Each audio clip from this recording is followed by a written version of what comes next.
बिस्मिल्लाहिर्रहमानिर्रहीम। अस्सलामु अलैकुम वरहमतुल्लाहि वबरकातुहू। रमज़ानुल मुबारक को कैसे गुजारें? रमज़ान शुरू होने से पहले अपनी दुनियावी मसरूफियात निपटाने की कोशिश करें ताकि रमज़ान में खूब इबादत का एहतमाम हो सके। दिल में किसी मुसलमान का कीना व बुग़्ज़ हो या किसी से क़िताए रहमी हो तो दिल साफ़ कर लें और सुलह करने में पहल करें। याद रखें, दिल में कीना रखने और क़िता रहमी करने वालों की इबादत कबूल नहीं होती।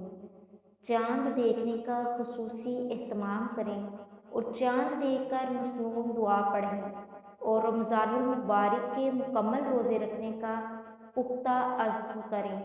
रमज़ान की पहली शब से ही तरावीह में मुकम्मल कुरान सुनने का एहतमाम करें और कुरान ख़त्म हो जाने के बाद भी चाँद रात तक तरावीह हरगिज़ ना छोड़ें। रमज़ान में हर इबादत का सवाब बढ़ जाता है, इसलिए खूब दिल लगाकर इबादत और तिलावत कुरान का एहतमाम करें। तहज्जुद और सहर व इफ्तार के मुबारक औक़ात में अपने लिए और तमाम उम्मत मुसलमा के लिए दुआओं का बहुत ज़्यादा एहतमाम करें। रमज़ानुल मुबारक में अपने नौकर, खादिम और मुलाज़मीन पर कामों का बोझ हल्का रखें। रसूल करीम सल्लल्लाहु अलैहि वसल्लम ने इरशाद फरमाया, जो शख्स रमज़ान के महीने में अपने गुलाम, खादिम, मुलाजिम के बोझ को हल्का कर दे तो अल्लाह ताला इसकी मग़फ़िरत फरमाते हैं और इसे आग से आज़ादी अता फरमाते हैं। रमज़ान में उम्रे का सवाब हज के बराबर है। साथ सरबत लोगों को चाहिए कि वह रमज़ान में उम्रा अदा करें। मस्जिद हराम और मस्जिद नबवी में इत्काफ़ और नमाज़ों का सवाब दीगर मसाजिद से बहुत ज़्यादा है। ये सवाब हासिल करने की कोशिश करें। अगर आप 8 घंटे सोने के आदी हैं तो 6 घंटे सोने की आदत डालें ताकि रमज़ान में ज़्यादा से ज़्यादा अल्लाह ताला की इबादत कर सकें। अलबत्ता थकावट से बचने के लिए दिन में थोड़ी देर कैलूला कर लेना मसनून भी है और तहज्जुद पढ़ने में मददगार भी। रमज़ानुल मुबारक दुआओं की कबूलियत का महीना है, लिहाजा रमज़ानुल मुबारक में खूब दुआओं का एहतमाम किया जाए। ये भी ज़रूरी है कि रमज़ान से क़बल नबी करीम सल्लल्लाहु अलैहि वसल्लम से मनक़ूल दुआओं के अल्फाज ज़बानी याद किए जाएँ। मसनून अल्फाज पर मुश्तमिल दुआओं में तासीर भी ज़्यादा होती है और कबूलियत का इम्कान भी। रमज़ानुल मुबारक में ज़्यादा से ज़्यादा सदका व खैरात करना चाहिए।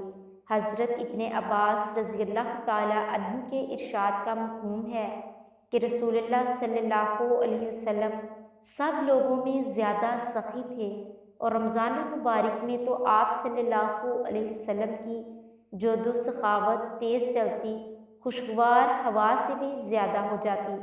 रमज़ानुल मुबारक नज़ूले कुरान का महीना है। खुशकिस्मत लोग इस माह में तिलावत की कसरत का मामूल बनाते हैं। रमज़ानुल मुबारक में हर नमाज के साथ क़ज़ा नमाज़ों की अदायगी करें। साबका ज़िंदगी की तमाम लग़ज़िशों पर सच्ची तौबा करें। दिल को गुनाहों और बुरे ख़यालात से पाक करें।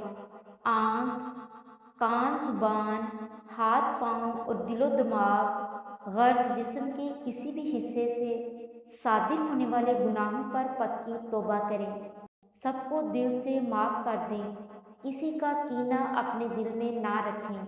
सहाबा किराम रज़ियल्लाहु ताला अन्हु ने रसूलुल्लाह सल्लल्लाहु अलैहि वसल्लम से पूछा, दिल के साफ़ होने से क्या मुराद है? आप सल्लल्लाहु अलैहि वसल्लम ने इरशाद फरमाया, वो मुत्की और साफ़ सुथरा दिल जिसमें गुनाह ना हो, ना बगावत, ना ही इसमें किसी का कीना हो और ना किसी के बारे में हसद। साहिबे इस्तिताअत लोग, फुकरा व मसाकीन, बिलखसूस करीबी रिश्तेदारों का माली एतबार से ख्याल रखें और सदका व खैरात की कसरत करें। आखिरी अशरे में इत्काफ़ करने की भरपूर कोशिश करें। आखिरी अशरे में शब कदर तलाश करें और शब कदर पाने का भरपूर एहतमाम करें।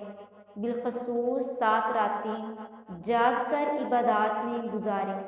عید کی رات یعنی چاند رات کو لیلۃ الجائزہ یعنی اجرت اور انعام وصول کرنے کی رات کہا گیا ہے۔ یہ عظیم الشان رات بازاروں میں ضائع نہ کریں بلکہ اللہ کے حضور گڑ گڑا کر اپنی کوتاہیوں کا اعتراف کریں اور یہ رات توبہ و استغفار میں گزاریں۔